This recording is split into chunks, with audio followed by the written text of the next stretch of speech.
All right, we are taking our last look at every team's 2024 season as a whole. Before we tick over into 2025, today it is the runners-up in Sydney. But before we get started, remember to like, comment, and subscribe. Let us know how you think the Swan season was in 2024. Let's crack in.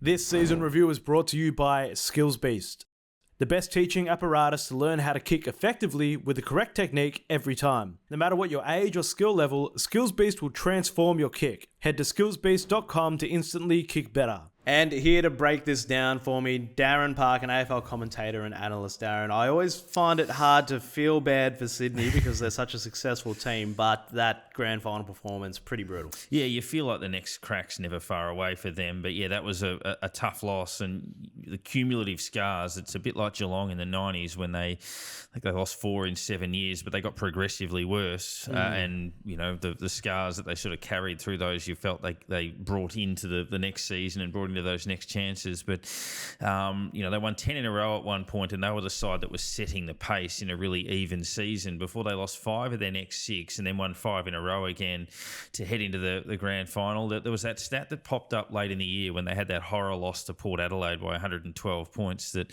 no side has won a premiership in a year where they lost a game by 100 points since 1945, which was Carlton, ironically, against South Melbourne, who are now the Swans. And Sydney weren't able to break that run. And if you look at it's their 4th straight grand final loss, 2014, 16, 22 and 24. 3 of those losses have been horror shows. The 63 points, 84 and 60 in that lot. And the other stat that's telling is that only 2 sides have won a flag from outside the top 4 since 1998, and both of them beat Sydney in the grand final, the Bulldogs and Brisbane. So, yeah, there's some messy ones out of that. In overall, what was a very good season for the Swans, highest scoring team by quite a margin.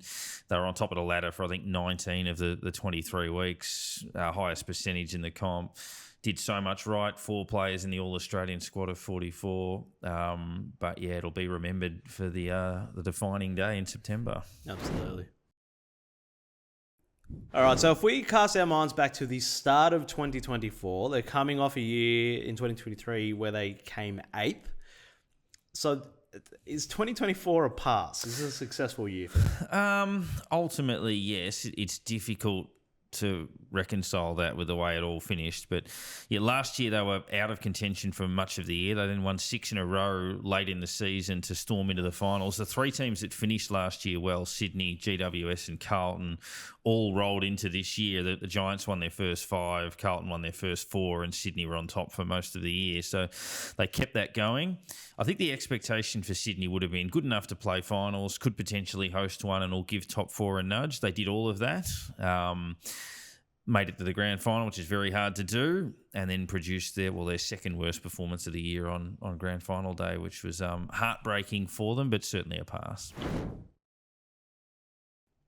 And taking a look now at the lowlights for Sydney, I think it's a pretty obvious one, and it's the Groundhog Day grand final. Yeah, which was the writing was on the wall pretty early in that one, and there are a few aspects to it. Clearly, the mental scars, but a couple of years ago, they were in a position where they left Logan McDonald out of that side somewhat controversially and were criticised for that decision. And then this year, McDonald hurt a shoulder in the prelim, and I get the feeling that perhaps shouldn't have played, but maybe there was this feeling in the back of their minds that they didn't want that to happen to him again, and maybe pulled the wrong lever. He had no influence on the game, and look, that's misfortune, but I get the feeling that they're almost paying for previous selection issues a little bit in that one.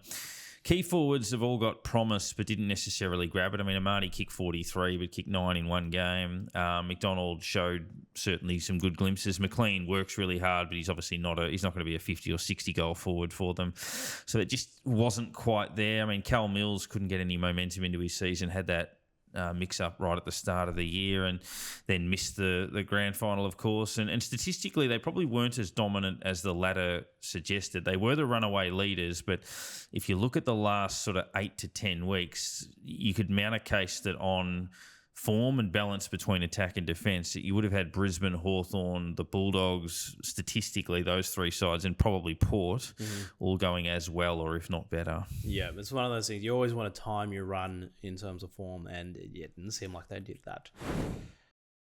All right, we'll give the Sydney fans a bit of a breather and talk about some of the highlights for this year. And I think it's pretty hard to go past the Gordon, Heeney and Warner combination, who many were touting as one of the greatest midfields of all time, I think, in the middle of the year. Well, you go to, Cousins, Kerr, Judd, and then you go to Voss, Ackermanis and Black. And, it's not quite at that level yet because they don't have the medals around their necks. But Gordon, Heeney and Warner, it's hard to find combinations better than what they produced over the course of the season. They've got to try to hang on to Warner when the Vultures come at the end of 2025. But, that was a terrific combination. They found ways to score heavily with goals from a number of sources, despite what we were talking about earlier with their key position stocks. I thought defensively, Lewis Melican had a superb year.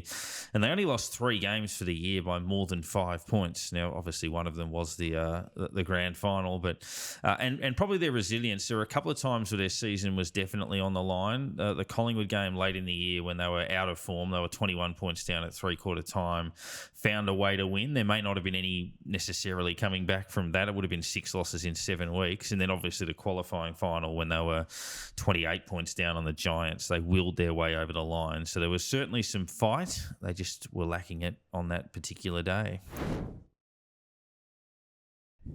And this next segment comes to thanks to Skills Beast, who have been helping AFL players of all skill levels transform their kick. So for the Swans, who transformed their game in 2024, I think it's a pretty obvious one, probably the one that stands out the most across the competition. It is Isaac Heeney. Yeah, so he went from being a forward who played mid to a mid who could go forward. So he reached his full potential in 2024, had 150 more disposals than he has in any other season, still kicked 34 goals, 139 clearances, 108 inside 50s and 113 tackles, career highs across the board through those particular numbers. Was obviously in the frame for the Brownlow conversation until his suspension late in the year. Ended up polling 28 votes, which wasn't going to be enough given Cripps got 850 at the other end. But, he had a tremendous season. Isaac Heeney in nearly every measurement. Yeah.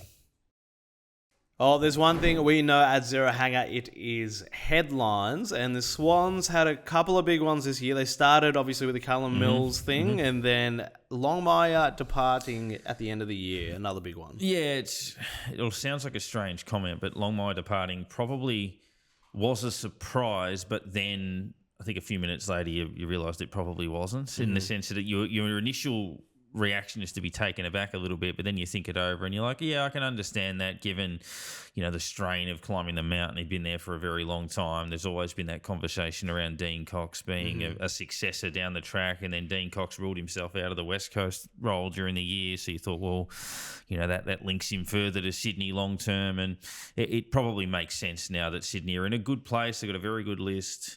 Longmire's had multiple cracks at it, won a flag, done a good job, but someone else might need to, just reinvigorate them given the mental anguish that they might be feeling. All right, the ins and outs for Sydney. We'll start with the outs. So Luke Parker and Consanti going to North Melbourne. So Luke Parker, obviously a big name and served the club very well, but probably didn't have that much longer on his career anyway. No, and he'd been playing forward a bit later on. I mean, he was a premiership player. I think he was a sub in the 2012 grand final that they won, and kicked 3 goals in the last quarter of this grand final to keep fighting all the way to the line. But he goes to North. He'd be 32 maybe. Jacob Constanti at the younger end of the spectrum goes to North as well. Sam Reid retired after a quality, albeit very injury-plagued career. He was also a premiership player, had an influence in 2012. And then just delisted a few guys that, Lachlan McAndrew and a few of these sorts of players, Harry Arnold, that we didn't see a heck of a lot of in recent times. Yep. And in the players gain column, so again, didn't really do much in trade, but they did draft fairly well. I think we're pretty happy with who they drafted. Yeah, a couple of picks in the mid-20s, Jesse Detoli, Ned Bowman as well, Riley Bice, Riak Andrew as well. course, with the McAndrew link, and Sydney were one side that went after a couple of players that were in others' academies, Gold Coast Academy and the like, and were able to jag a few. They picked up ex-Saint Ben Patton, who his career was tracking okay until his leg was broken at training by, of all people, Jared Ruffhead, who was assistant coach at the time. So hopefully he gets a run at it and might be able to continue on that path. Yeah, Cox is going to have to go a little bit softer on Patton. All right, so looking ahead to 2025. Now, this is a pretty hard one, and what we deem a success for the Swans in 2025. You never know what a brutalizing grand final loss like the one that they suffered will do to a team the following year. I mean, but with Sydney, we do have the example of what happened in 22, then they go down to 8th. So for 2025, is it just staying in there, top 4? What are we thinking here? Yeah, on talent, they're a top 4 side, and the comp is still pretty even. Even Brisbane, you don't look at them and say they'll win 20 games. It's tight enough at the top that Sydney will be in the mix. And yeah, I mean, 2023 they started poorly. They were probably 3-6, 3-7, and got going later and ended up making the final. So they've got to avoid that dip and give themselves a chance, maybe with some fresh eyes, to contend again. You can never set a pass mark as a flag, but keep themselves in the fight, I would think. Yeah, we'll say top 4. And that wraps it up for the season review for 2024 for the Sydney Swans. Thank you, Darren. It was an amazing year for them, but a tough review, if that makes sense. Yeah, I think the most scrutinised side in the AFL is usually the team that loses the grand final when they're closer to a flag than anyone bar the side that won it. So it's always a strange way of looking at it, but that's the nature of it, and Sydney will be bleeding. Absolutely. So let us know in the comments how you think the Swans are going to bounce back in 25. Do you think they will bounce back in 2025? Subscribe to the YouTube channel. Thank you for watching, and catch all the latest AFL news at zerohanger.com. This season review was brought to you by Skills Beast. Instantly kick better. Head to skillsbeast.com for more info.